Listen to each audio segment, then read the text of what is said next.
कभी ऐसा महसूस हुआ है कि सफलता के जितना पीछे भागते हैं, खुशी उतनी ही दूर चली जाती है? ये एक ऐसी उलझन है जिसमें हम में से कई लोग फंसे हुए हैं।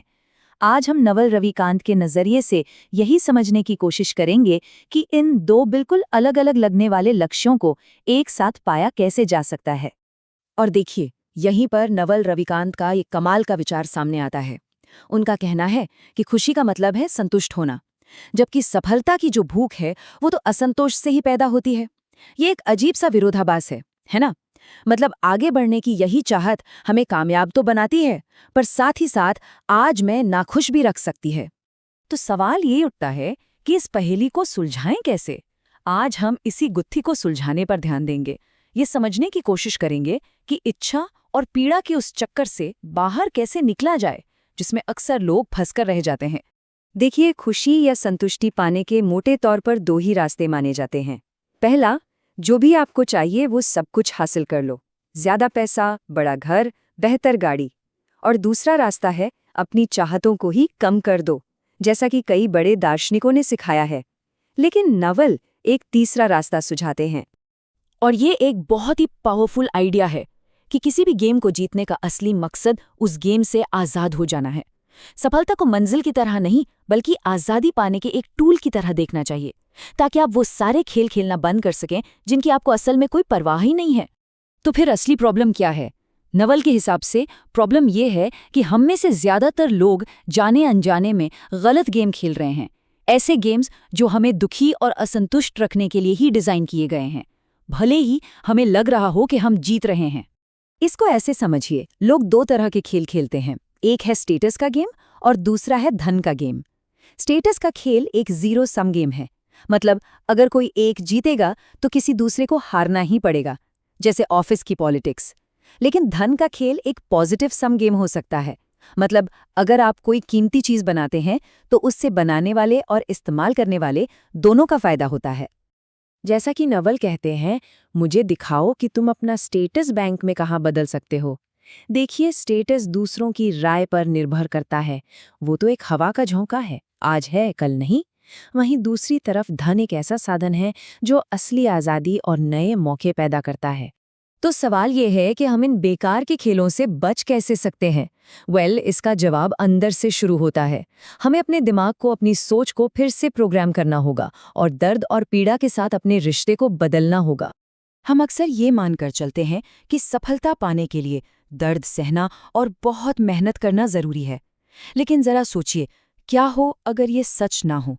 क्या हो अगर सफलता की राह पर मिलने वाला ये दर्द और पीड़ा जरूरी ना होकर बस एक ऑप्शन हो? नवल खुद इस बात को मानते हैं कि वो अपनी सारी सफलता कम गुस्से और कम अंदरूनी तकलीफ के साथ भी हासिल कर सकते थे।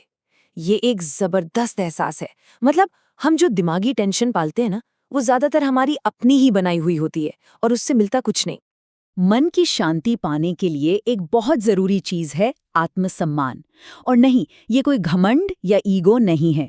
इसका सीधा सा मतलब है अपने बनाए हुए नैतिक उसूलों पर जीना। ये वो इज्जत है जो आपकी अपनी ही नजरों में होती है, किसी और की नजरों में नहीं। और आत्मसम्मान का सबसे बड़ा दुश्मन है अभिमान, यानी प्राइड। प्राइड या घमंड आपको अपनी गलतियां मानने से रोकता है। इसकी वजह से लोग अक्सर एक ही रास्ते पर अटक जाते हैं जो शायद सबसे अच्छा ना हो, सिर्फ इसलिए क्योंकि वो ये मानने से डरते हैं कि कोई और बेहतर रास्ता भी हो सकता है। तो ठीक है, अंदर की दुनिया को तो हमने संभाल लिया, पर बाहर की दुनिया का क्या?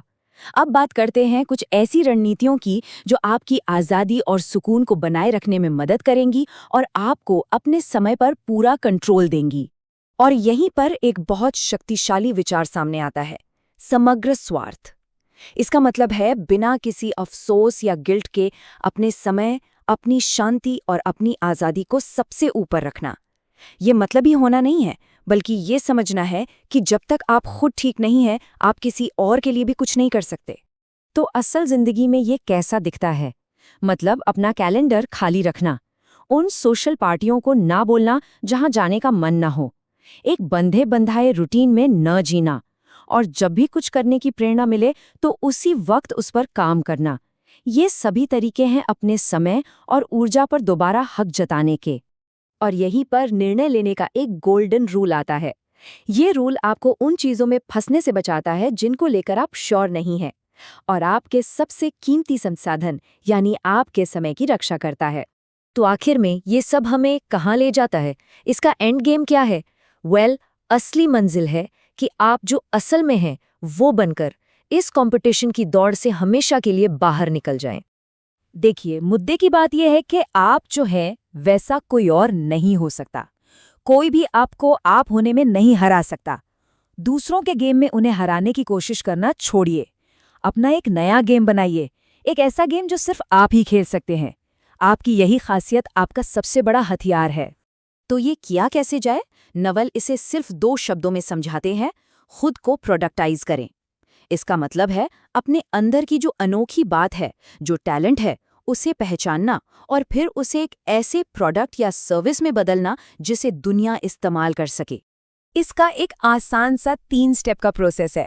पहला, वो काम ढूंढिए जो आपके लिए तो खेल जैसा हो पर दूसरों को मेहनत का काम लगे। दूसरा, उस स्किल को हजारों बार दोहराकर, गलतियां करके और उनसे सीखकर बेहतर बनाइए, सिर्फ घंटे गिनकर नहीं। और तीसरा, इंटरनेट और टेक्नोलॉजी का इस्तेमाल करके अपनी उस स्किल को पूरी दुनिया तक पहुंचाइए। और ये पूरी बातचीत हमें एक आखिरी और शायद सबसे ज़रूरी सवाल पर लाकर छोड़ देती है। अगर आप किसी और का बनाया हुआ गेम नहीं खेल रहे होते, तो आप खुद कौन सा गेम बना रहे होते?